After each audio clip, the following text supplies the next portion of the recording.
قال رسول الله صلى الله عليه وسلم إذا كان يوم عيد الفطر وتفت الملائكة على أبواب القبور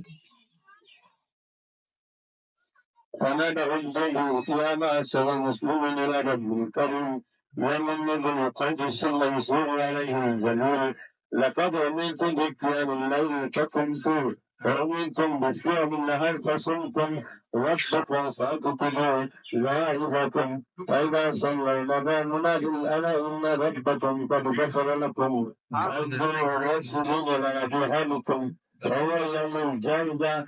ثم ذلك اليوم في السماء ومن ذا غاية الظن وكذا في الحديث الصحيح كان رسول الله صلى الله عليه وسلم إذا كان يوم العيد خلف الطريق رواه البخاري وقد جاء في الخبر فرد رسول الله صلى الله عليه وسلم صدقة الفطر تعالى للسائل من اللغو والرفث والطعام للمساكين ومن أتاها قبل الصلاة فهي زكاة مقبولة ومن أتاها بعد الصلاة فهي صدقة من الصدقة رواه أبو داود وفي الحديث الشريف فرد رسول الله صلى الله عليه وسلم هذه صدقة صاع من تمر أو شاهين أو نصف صاع من تمر على كل هر أو مملوك ذكر أو أنثى صغير أو كبير رواه أبو داود يخرج عن نفسه وعن مملوكه وعن أولاده الصغر إذا ملك الوساد وتطيع الفضل يوم الفطر وتطيع المرأة النفس لا فطر وينبغي لكم أن تصوموا ستة من شوال فإن هذا أجر من أفضل الأعمال قال عليه الصلاة والسلام من صام رمضان ثم أتبعه ستا من شوال كان قد صام رواه مسلم وقد منع الصيام 5 أيام من يوم العيد الفطر وعيد الأضحى 3 أيام بعدها لنا ولكم في القرآن العظيم أعوذ بالله من الشيطان الرجيم إذا جاء نصر الله والفتح ورأيت الناس يدخلون في دين الله أفواجا فسبح بحمد ربك واستغفر إنه كان توابا.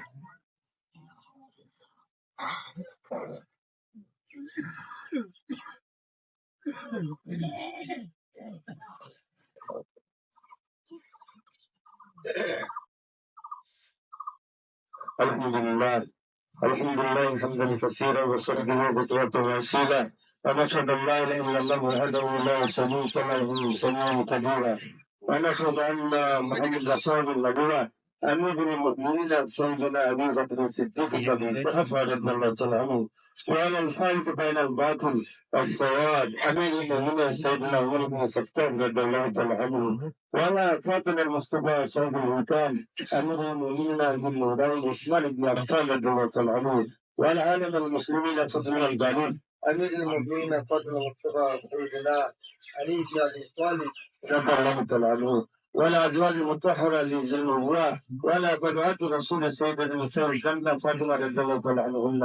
ولا ولدين شهيدين سيد الشبان الجنة الحسن والحسين رضي الله تعالى عنهما ولا عمه صلى الله عليه وسلم المهاجمين عند الناس الشهود بجهود الحمزة وأشباب عباس رضي الله تعالى عنهما ولا كانوا العشرة المبشرة والتابعون ومن تابعهم أجمعين وعلى المشركين بالإسلام إلى يوم الدين رضوان الله تعالى عنهم أجمعين اللهم اهد أئمة المسلمين إلى سنة رسول الخلفاء الراشدين اللهم ألف بين قلب المؤمنين واصلح ذات بينهم اللهم انصرهم على أعدائهم اللهم مجد جمع الأعداء والزوجين أقدامهم اللهم دمر ديارهم وأقلب بلادهم اللهم خلد ملوكنا وممالك الإسلام اللهم اغفر لنا القرآن سبحانه السنة والقرآن وحكم قادم في منهج الإسلام اللهم فهم كواسنا وهمنا من باب الفسق والطغيان وزين ظواهرهما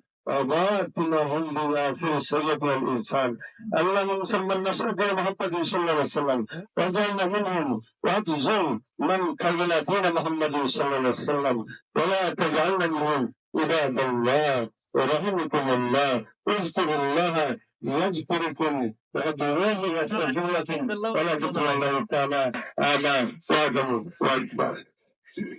এখন আপনারা সবাই সুরা ফাতিহা পাঠ করুন।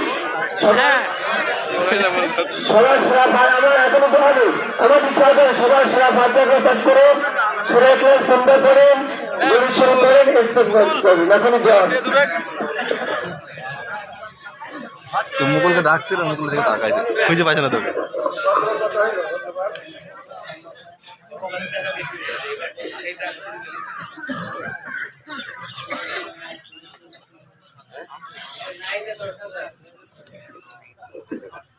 আচ্ছা, 26,560 টাকা উন্নয়নের জন্য আপনারা দান করেছেন।